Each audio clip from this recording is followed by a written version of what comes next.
Padre querido, una vez más, danos tu Espíritu. Enséñanos tu palabra. En nombre de Jesús. Amén.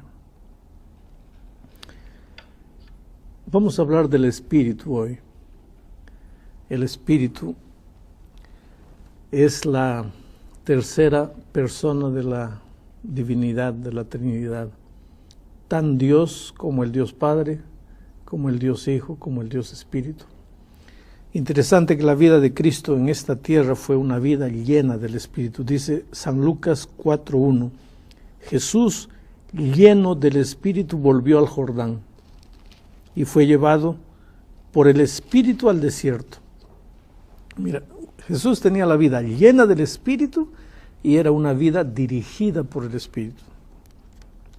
Versículo 14 dice, y Jesús volvió en el poder del Espíritu a Galilea, y se difundió su fama por toda la tierra de alrededor.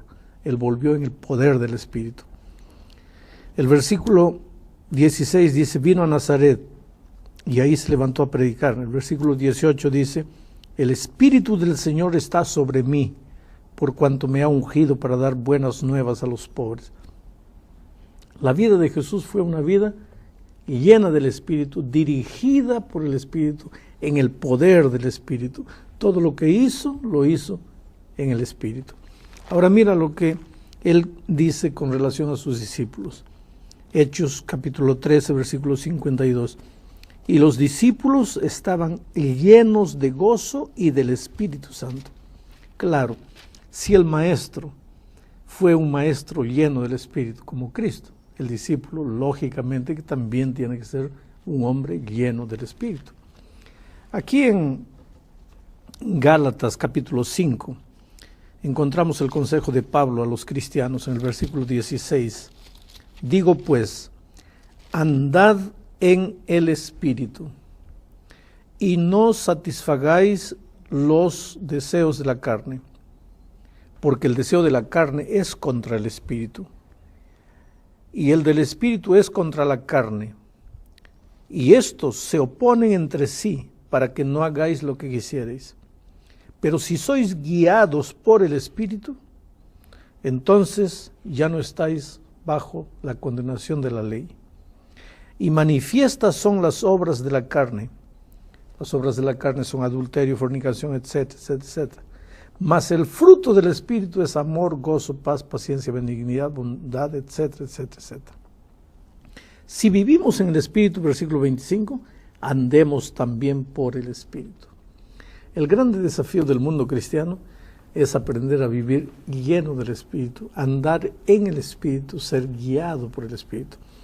Acontece que las personas confunden este asunto del Espíritu, confunden andar en el Espíritu como andar en la emoción. La emoción no tiene mucha cosa que ver con el Espíritu. El Espíritu guía, el Espíritu no necesariamente te hace llorar, aunque lleno del Espíritu podrías llorar. Pero muchos cristianos sinceros piensan que porque son arrebatados de un sentimiento y tienen ganas de llorar y caen al suelo y comienzan a hablar cosas inconexas, están llenos del Espíritu. El Espíritu no trabaja de esa manera. Y voy a probarlo eso con la palabra de Dios. Vamos al Evangelio de San Juan, en el capítulo 14, versículo 16, Jesús le dice a sus discípulos, y yo rogaré al Padre, y os dará otro consolador para que esté con vosotros para siempre. ¿De qué está hablando? El versículo 17, el Espíritu de verdad, el cual el mundo no puede recibir, porque no le ve ni le conoce, pero vosotros le conocéis, porque mora en vosotros y estará con vosotros. Aquí está hablando del Espíritu. El Espíritu quiere venir a nuestra vida y quiere habitar entre nosotros, dentro de nuestro corazón y guiarnos. Cuando estamos llenos del Espíritu, nuestros pensamientos son pensamientos del Espíritu. Nuestros actos son actos del Espíritu. Andamos en los caminos del Señor. Ahora, el versículo que me impresiona grandemente es el capítulo 16, versículo 8. ¿Cuál es el primer trabajo que el Espíritu realiza en la vida de una persona? Si yo digo que he recibido el Espíritu, ¿cuál es el primer trabajo que el Espíritu hace en la vida de la persona? Dice así el versículo 8. Y cuando Él venga, convencerá al mundo de pecado, de justicia y de juicio. Cuando el Espíritu venga a mi vida, lo primero que va a hacer es convencerme de pecado. ¿Y qué es pecado? San Juan, 1 Juan 3:4 dice, el pecado es la transgresión de la ley. Quiere decir que cuando el Espíritu llega a mi vida, me hace ver si estoy andando correcto, si estoy andando equivocado. Inmediatamente me enseña a andar en los caminos de Dios. Ser lleno del Espíritu es vivir un espíritu de obediencia, un espíritu de amor, de mansedumbre y andar en los caminos de Dios. Pastor, pero usted dice andar en el Espíritu, vivir en el Espíritu. Solo para tener la figura bien clara, ¿qué es o quién es el Espíritu? ¿Es un ser, es una fuerza, es una energía? ¿Qué es el Espíritu o quién es en todo caso? Mira, cuando tú piensas en el Padre, a ver, cierra el ojo, trata de imaginar al Padre. Imaginas un anciano vestido de blanco, de cabellos blancos. Porque inclusive la Biblia nos pinta más o menos la figura del Padre así en las visiones que los profetas tuvieron. Cierra los ojos y piensa en el Hijo, en Jesucristo. Ahí aparece en tu mente aquella fotografía que alguien dibujó en el pasado. Pero cierra la mente, imagina en el Espíritu. ¿Qué viene? Nada. Aire. No viene nada. Claro, es No la tenemos figura ninguna. incierta. Entonces, por eso es que muchas veces pensamos que el Espíritu es una fuerza, es una influencia, pero el Espíritu es una persona. Porque hay muchos versículos de la Biblia que no los voy a leer ahora, voy a leer solo uno, que dice que el Espíritu guía, el Espíritu vive dentro de ti, el Espíritu enseña, el Espíritu siente, el Espíritu es contristado, el Espíritu llora. Esas son cualidades de un ser personal. Claro, y usted ahora leyó y convencerá. Entonces, Y cuando Él venga, convencerá. Si el Espíritu te convence, habla, lógico, y tiene la capacidad de convencer. No es una influencia, no es una fuerza. Pero yo tengo un texto aquí interesante. Dice así, mira. Bueno, no lo tengo infelizmente en este momento, pero es un texto que menciona al Espíritu clamando con gemidos indecibles. Clamando con gemidos indecibles. Quiere decir, el Espíritu gime, el Espíritu clama, el Espíritu enseña, el Espíritu habla, el Espíritu dirige. Es una persona, no es solamente una fuerza. Yo tengo una preocupación. ¿El Espíritu Santo es Dios o es el primero, el segundo, el tercero en la Trinidad? ¿Es creado? ¿No es creado? No, ¿Siempre existió? El Espíritu Santo es Dios. Ahora, hablar de Dios es pisar tierra santa.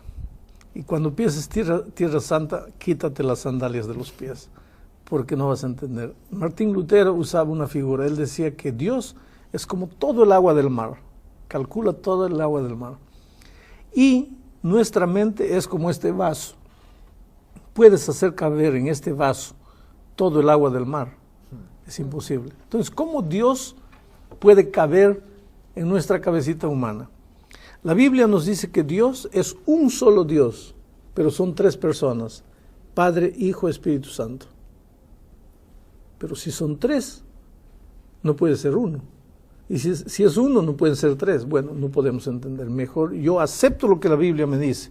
Yo no cuestiono a Dios, yo no quiero entender porque me voy a volver loco. Ahora, ¿quién es primero, quién es segundo, quién es tercero? La Biblia tampoco me dice eso. Me dice que hay un solo Dios. Si hay un solo Dios, nadie es primero, nadie es segundo, nadie es tercero. Las tres personas de la divinidad son Dios.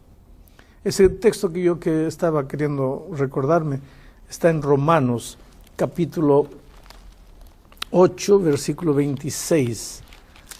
Romanos capítulo 8, 26 dice así: y de igual manera el Espíritu nos ayuda en nuestra debilidad, pues que hemos de pedir como conviene, no lo que sabemos, pero el Espíritu mismo intercede por nosotros con gemidos indecibles. Esta es una persona, y es una persona espiritual. No tiene cuerpo, por lo menos no tenemos referencia en la Biblia que tenga cuerpo. Cuando Jesús le habló a Nicodemo, un día le dijo, el trabajo del Espíritu es como la obra del viento, sientes, pero no lo puedes tocar, no lo puedes ver. Bueno, ese es el trabajo del Espíritu. ¿Sabe que me dio una duda? Perdón. Sí. Es interesante el tema y hay mucho por preguntar, pastor. ¿El Espíritu Santo puede vivir en mí? ¿Puedo tenerlo? ¿Puede entrar en mí el Espíritu Santo? ¿Y cómo se manifiesta en mí el Espíritu Santo? Si yo estoy con el Espíritu Santo, ¿puedo hacer cosas maravillosas? ¿Puedo hacer cosas imposibles? Bueno, eso es lo que dice San Juan aquí. Mira, dice, el Espíritu de verdad, el cual el mundo no puede recibir porque no le ve ni le conoce, pero vosotros le conocéis porque mora con vosotros y estará con vosotros. Quiere decir, y Pablo también dice que nuestro cuerpo es templo de su Santo Espíritu. Por lo tanto, cuando el Espíritu entra a tu corazón, ¿qué acontece? Tu voluntad pecaminosa se funde con la voluntad divina, la voluntad del Espíritu. Y ahora lo que tú vives ya no lo vives solo, lo vives en el Espíritu. Y ahí aparecen los frutos del Espíritu que ya leí. Aprendes a ser un hombre manso, un hombre humilde, un hombre simple, un hombre obediente. Por eso es que yo no entiendo cómo alguien puede decir, estoy lleno del Espíritu, pero no quiero obedecer la voluntad de Dios, no quiero obedecer los mandamientos de Dios, no quiero andar en los caminos de Dios. Porque cuando el Espíritu viene, me convence de pecado, tiene que convencerme de que estoy andando mal. Y la primera cosa que tiene que colocar en mi corazón es el deseo de ajustar mi vida a la palabra de Dios. Algo que me queda un poco ambiguo. Específicamente, ¿qué quiere decir que mi cuerpo es el templo del Espíritu Santo? ¿Qué idea me da eso?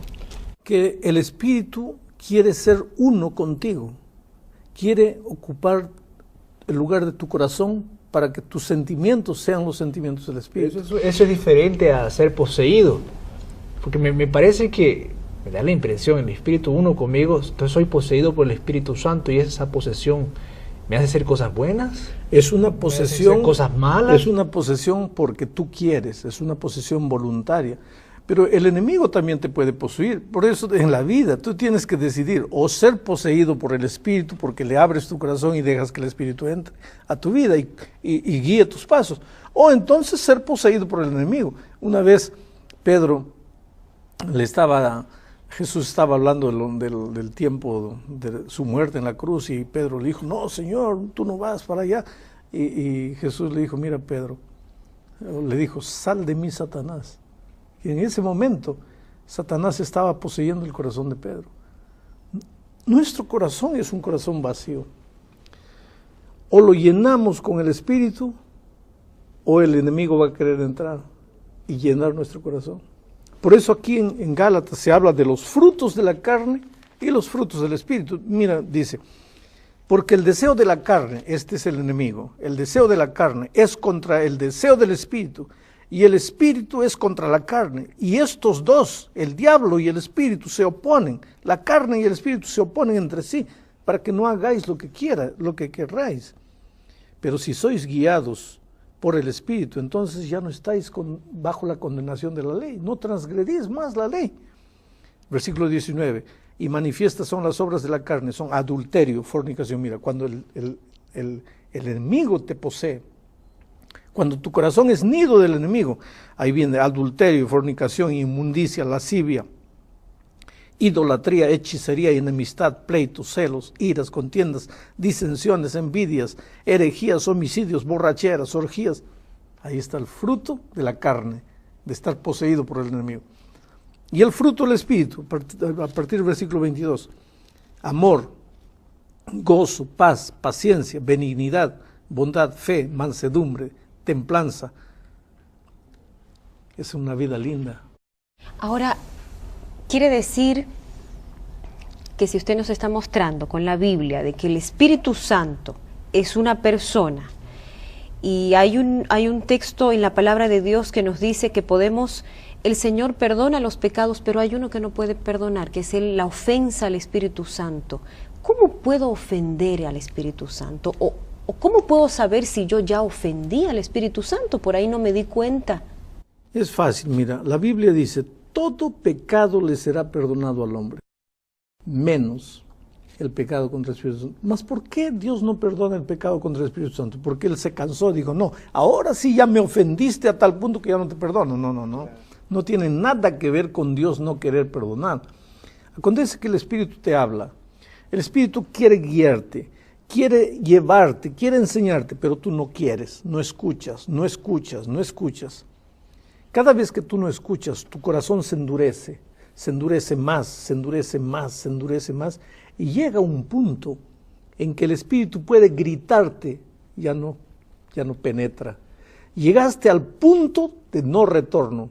El Espíritu quiere entrar, te habla, te grita, ya no penetra. Se colocó una coraza de acero. Como que estamos insensibles, digamos. Te vuelves insensible. Entonces, ¿qué pasa? Para que Dios te pueda perdonar, primer requisito, tienes que querer ser perdonado. Pero el que cometió el pecado contra el Espíritu Santo, él nunca va a querer ser perdonado, porque él no entiende que está viviendo en pecado. Está viviendo en pecado, pero para él está bien, él no siente. Entonces, ¿cómo Dios lo va a perdonar si no quiere ser perdonado? El pecado contra el Espíritu Santo es imperdonable, no porque Dios no quiera perdonar, sino porque el ser humano se vuelve tan duro que no quiere ser más perdonado. Las manifestaciones del Espíritu Santo me hacen hacer prodigios. Yo puedo profetizar, yo puedo hablar en lenguas cuando estoy en el Espíritu Santo. Si yo oro para que el Espíritu Santo venga sobre mí y puedo hacer cosas que un ser humano común no hace. Mira, hay mucha gente que piensa que una evidencia de tener al Espíritu Santo es hacer milagros, profetizar, expulsar demonios. Pero la Biblia no dice eso. La Biblia dice que una evidencia de que has recibido el Espíritu Santo es que te convences de pecado y aprendes a obedecer. ¿Dónde está ese texto? Bueno, eso ya te leí, que el Espíritu Santo te convencerá de pecado. Mas ahora te voy a leer Mateo capítulo 7, versículo 22, o tal vez antes. El versículo 21 dice, no todo el que me dice Señor, Señor entrará en el reino de los cielos. No basta decir Señor, Señor. El que entrará es el que hace la voluntad de mi Padre que está en los cielos. Muchos me dirán en aquel día, cuando Cristo venga, Señor, Señor, ¿no profetizamos en tu nombre? ¿Y en tu nombre no echamos fuera demonios? ¿Y en tu nombre no hicimos muchos milagros? Entonces les declararé, nunca os conocí. Apartaos de mí, hacedores de maldad. Aquí está un grupo de personas que decían, estoy en el Espíritu de Dios, en el nombre de Jesús, sal demonio, y levántate, anda. Hacían milagros, profetizaban. Sin embargo, no andaban en los caminos de Dios, no hacían la voluntad de Dios, no seguían los mandamientos de Dios, pero en el nombre de Dios hacían maravillas. Quiere decir, ¿cómo hacían en el nombre de Dios? Es que usar el nombre de Dios es fácil. Y no todos los milagros que se hacen hablando el nombre de Dios es que Dios está por atrás. Puede ser que el enemigo está por atrás solo para convencerte que basta decir en el nombre de Dios. Pero hay una sola evidencia de que estás en el camino de Dios y estás haciendo auténticamente las cosas en el nombre de Dios. Y es si el Espíritu te ha convencido de tu pecado y si estás andando en los caminos de Dios. Infelizmente, hemos llegado al fin de nuestro estudio y yo quisiera decirte a ti una cosa, mira, el Espíritu te está hablando y la más grande evidencia de que te está hablando es que tú te estás confrontando con verdades bíblicas que tal vez antes no conocías. ¿Qué harás ahora? ¿Cerrarás tu corazón a la verdad bíblica o abrirás tu corazón y dirás, Señor, perdóname, yo no entendía esto, pero ahora estoy entendiendo?